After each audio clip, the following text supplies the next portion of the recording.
Hello, I'm John Chisholm, and I'm here at Rockford University in Rockford, Illinois, at the Center for Ethics and Entrepreneurship to talk about how you can unleash your inner company. Why would you be interested in starting a company? Let me give you 3 reasons. Freedom to do what you love, security for you and your family, and opportunities that are absolutely unique to you. No one else has your unique set of skills, knowledge, and relationships, so you have the potential to create a company that no one else can. So where do you start? Start with what you are passionate about.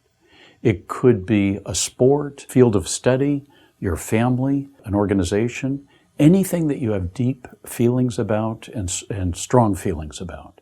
I've been a math geek since I was in junior high school, and so starting a company involving analyzing data has been natural for me. But the good news is that anyone can become passionate about something. Just start by learning about it, going online, using Wikipedia, meeting up people who are experts in it, going deeper and deeper. The more you learn, the more engaging the subject becomes and the more passionate you become about it. The most powerful combination is passion with perseverance. Those can either go separately or together. Passion without perseverance is a fleeting fancy. Perseverance without passion is drudgery. But the combination of the two, which I call flow, builds on each other and keeps you going the long distance. Passion and perseverance are so important because 1, they give you the staying power to break through obstacles or find ways around them. And 2, they give you curiosity to discover opportunities before others do. In my second company, CustomerSat, we had to, in the .com bust, lay off 40% of our workforce, cut back salaries by 20%, factor receivables to make payroll, and move to modest, smaller offices. All hard and humbling things for a company to do. But we made it through. And I don't think it was because we were smarter than other companies during the .com bust, but I think it's because we cared more about our products, our services, our customers, and each other, our employees.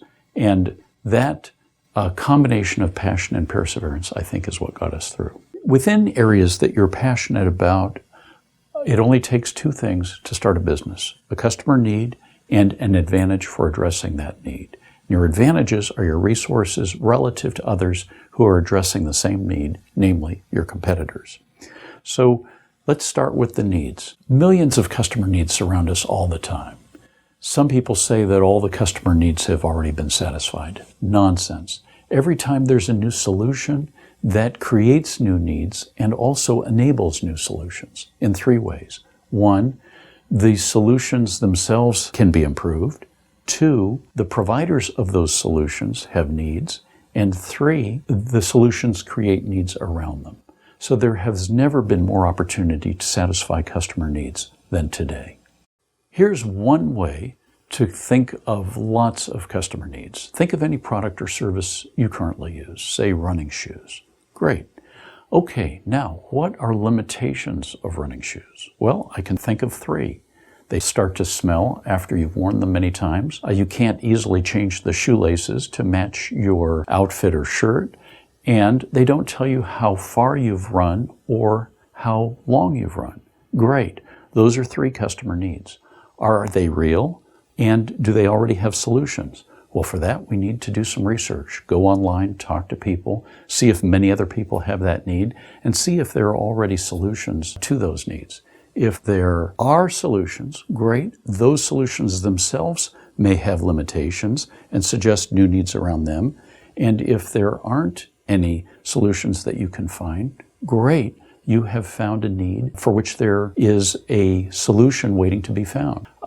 And that's an opportunity to use creativity. For example, coming up with shoelaces that can snap on and off of your shoes in different colors and therefore match your outfit. So if you continue this process, you can see that you can create a tree of customer needs and solutions from a single product. There's an essentially infinite number of such needs and solutions that you can generate. And your job is to figure out which ones are real and then later which ones are the best fit for your advantages. After you've come up with those customer needs, I want you to think big, supersize them. Rather than a single kiosk, how about a chain of kiosks across your city? Rather than improving the performance of one mobile application, how about tools to improve the performance of all mobile applications? There are two ways to upsize or supersize your customer need. One is by broadening the need, and two is by expanding the customer set. Let's take a look at 2 Degrees Foods and see their vision for expanding their customer need that they satisfy. On this chart, customer sets are on the vertical axis and the needs are on the horizontal axis. So they start with 1 in the lower left and gradually expand all the way up to 11. Now let's turn to your advantages. Remember, your advantages are your resources relative to others satisfying the same need or your competitors. Your resources or advantages fall into 7 categories. I use the acronym STARS with 2 A's and 2 R's to remember them. Skills, technologies, assets, achievements, relationships, reputation, and strengths, as in inner strengths. Make a table of your stars like the one shown here. The different resources in that table serve different purposes. The skills and technologies will be most important for helping you choose between one customer need and another. The financial and physical assets tend to apply more equally to all customer needs. And the accomplishments, relationships, reputation, and strengths tend to build your self-confidence, again, for addressing any customer need. I remember how much easier my life became when Dickie Singh joined my second company, CustomerSat, as Chief Technology Officer. He quickly took on responsibility for software development, QA, web operations, IT, and tech support, freeing me up to focus on what I like best and do best: customers, sales, marketing, and products. Your likelihood of success is more than doubled if you can find the right co-founder, somebody whose skills are complementary to yours, who shares your work ethic, whom you trust, and who broadly shares your same vision of where the company is going. You also start getting experience sooner dealing with the issues that will be most important to your company as you grow: building teamwork, consensus building, conflict resolution, and creating a positive work environment. So 1 + 1 = 3. One of your key resources will be funding. In my experience, 90% of companies waste money trying to raise money before they're ready. The best time is right after your company has reached a significant milestone that reduces investor risk. If you have revenue, that eliminates the risk that you can get customers. If you have positive cash flow, that eliminates the risk that you can get revenue.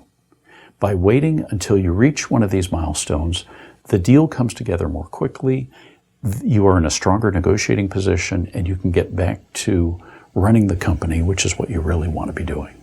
Your mind is one of your key resources. The mind is like an iceberg. We're only consciously aware of about 20% of the ideas that come into our mind.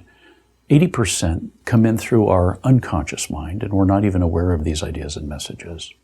So we have to protect the mind from messages that can be harmful. The most dangerous ones are the ones that come from us. Negative thoughts and messages, if repeated, the unconscious mind will accept as fact, and they will turn into reality. So for any negative thought like these that might creep into your mind, think of a specific incident, no matter how small, when you did the opposite. If it was a party, you put everyone at ease. If it was a game, you are the star of the show. Keep these positive thoughts in mind where you can quickly recall them. This will help make them a reality. When we criticize or complain, endorphins flow to our brains, and for a brief moment we feel superior. But after that moment, the endorphins fade away, and we lose that sense of well-being and superiority, and the people around us have been demoralized. The net outcome of this can only be negative. Many other approaches are better. Ask questions, articulate consequences, celebrate the good. Try these instead. When I was in my mid-30s, I accepted the fact that I'm gay. Most people wouldn't view this as a strength. I disagree. For me, it's been an advantage in 3 ways. 1, it wasn't socially acceptable when I was growing up, and so The time I might have put into dating, I put into sports and school and career. 20 years later, 30 years later, I'm hugely enjoying the benefit of that early investment. 2, I'm not a minority in any sense that I can think of other than being gay. And so it has sensitized me to what it's like to be a minority and some of the challenges. 3, when you're growing up and you're gay, you know with certainty that a lot of the assumptions that people routinely make are wrong. For example, that guys are attracted to gals and vice versa. So I think it has helped me think outside of the box and challenge the status quo. And that has helped me in my career. Similarly, if there's some aspect of yourself that you genuinely cannot change, find a way to view it as a strength. I urge you to set the bar very high. Don't use this as an excuse to accept some aspect of yourself that you can change and would like to change. But if you genuinely cannot change it, if you can find a way to view it as a strength, it will become a strength and it will be hugely empowering for you, as it was for me. Just as reminding ourselves of our strengths makes us stronger, so does reminding other people around us of their strengths make them stronger. Even if you see just a glimmer of courage or perseverance or good judgment in another person, letting them know that, being as specific as possible, helps build those qualities in them. People want to be surrounded by other people who build them up, and so this also attracts good people to you and elevates you to a position of leadership among them. To make any slide more engaging, add a kitten, cat, or puppy. But this isn't about the cat. Do you see the point on the carpet next to the cat? I cannot lift up that point very far unless I also lift up all the points around it, can I? Well, we are all like the points on that carpet, aren't we? We've come up with customer needs in areas we're passionate about, and separately we have inventoried our resources. Those resources themselves suggest additional customer needs. In this case, the combination of different resources like medical experience, chemistry background, and knowledge of our business suggests 2 additional customer needs that we can add to our list. Look for novel combinations of the technologies that you know about. If 2 of them are new and growing rapidly, the intersection of them will be small, but will grow even faster. If you can meaningfully combine 3 of them, so much the better. These intersections harbor particularly good entrepreneurial opportunities. My first company, Decisive Technology, combined surveys with the internet. My second company added analytics, the business rules, and case management. HP, IBM, Dell all run Windows. Each one is better than the other in some fashion. 20% larger screen, 20% faster processor, 30% more storage capacity. In contrast, Apple has long been different, better for publishing audio and video. As a result, over the last decade, Apple has gradually gained market share against Windows and is today the most valuable company in the world. Better means that you have to address existing competitors head-on. Instead, be different in a way that is valued by some subset of customers. You'll have more time and space to get established, and as your customers buy from you again and again and recommend you to their friends and colleagues, you will grow with them. So different is better than better. How do we find the best fit now between those customer needs and your resources and advantages? Well, here are 2 different ways. First, make a copy of your stars chart for each customer need and circle the resources on that chart that are advantages for each of those customer needs. The customer needs that make the best use of your advantages are the ones where you are most likely to be successful. Another way to do it is to create a big table like this with customer needs down the vertical axis and advantages across the horizontal axis. Also have a separate column for passion, and then fill in the chart using any rating scale you like, and then stand back and look at it. Add your comments and thoughts as well. In this example, I've used check marks. So look for the customer needs for which you have the most check marks. Those are the ones that make the best use of your advantages and where you are most likely to be successful. You want to design your business to generate increasing profit or revenue for each dollar of capital invested. That's scalability. In this example, the green company is much more scalable than the red company. and a much more attractive opportunity to potential investors. Probably it is more streamlined and automated than the right company. Any company can be made more scalable. Here are some ideas. Rather than have your staff configure your products and services, let your customers do it themselves by filling out online forms. Rather than have just an outbound sales staff, use telesales and online sales when possible.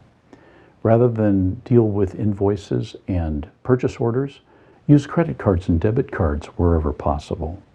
Rather than have to sell annual renewals, have evergreen contracts that renew automatically unless the customer cancels them. Or in addition to having a large customer service and support organization, let your customers support themselves and each other through online communities and reward them and recognize them for doing so. All of these things will help make your business more scalable. After that, it's a process of gathering more input and feedback, further strengthening your advantages, and ever more closely aligning and refining the fit between customer needs and your advantages. This may take months. The product or service that you come up with may be very different from the one you started with. That's okay. That's the norm. That's creative destruction happening within your own company. Better for you to do it than somebody else. Finally, let's talk briefly about business ethics. When we hear about business ethics, what do we usually hear about? Well, predatory behavior on the one hand, theft, false advertising, corruption, that's bad, and philanthropic behavior on the other hand, helping hurricane victims or the hungry in Africa, that's good. Well, I don't disagree with either of those, but I don't think that's the whole story or even the most important part of the story. I'm going to make the case to you right now that entrepreneurship is among the most ethical career choices you can make. Well, let's first consider the individual virtues and values that successful entrepreneurship requires and develops. Finding a new idea takes creativity, diligence, and rationality. Striking out on your own takes courage. Testing and refining an idea and dropping an idea for which there's no customer demand takes intellectual honesty. And your customers and employees have the option of going elsewhere, so why should they come to you? You have to treat them honestly and fairly, and that may take creativity and flexibility and diligence on your part because your resources will be less than established companies. Now let's turn to the social benefits. It's impossible to be successful in entrepreneurship without making the world a better place. That means more choice, more innovation, lower costs, or some combination of the two. Again, if you don't provide these, your customers will go elsewhere. Similarly, you have to create win-wins for all of your stakeholders, employees, customers, partners, and investors, or they'll go elsewhere too. If we stand back and look at the result of tens of millions of entrepreneurs around the world, all of them making the world a better place, developing products and services, all of them innovating and creating win-wins, they are improving standards of living and quality of life around the world. And incidentally, guess what is funding that philanthropy primarily? You guessed it, entrepreneurship. Given all of these benefits, I rest my case that entrepreneurship is the most ethical thing, or among the most ethical things you can do. We've talked about passion and perseverance, customer needs, resources and advantages, psychology, and the ethics of entrepreneurship. Unleashing your inner company, no matter what size, will give you the freedom to do what you love, give you security for you and your family, and endow you with a self-confidence that you will enjoy for the rest of your life. You don't need permission. You don't need credentials. You just need to do it. So go have fun doing it. Thank you.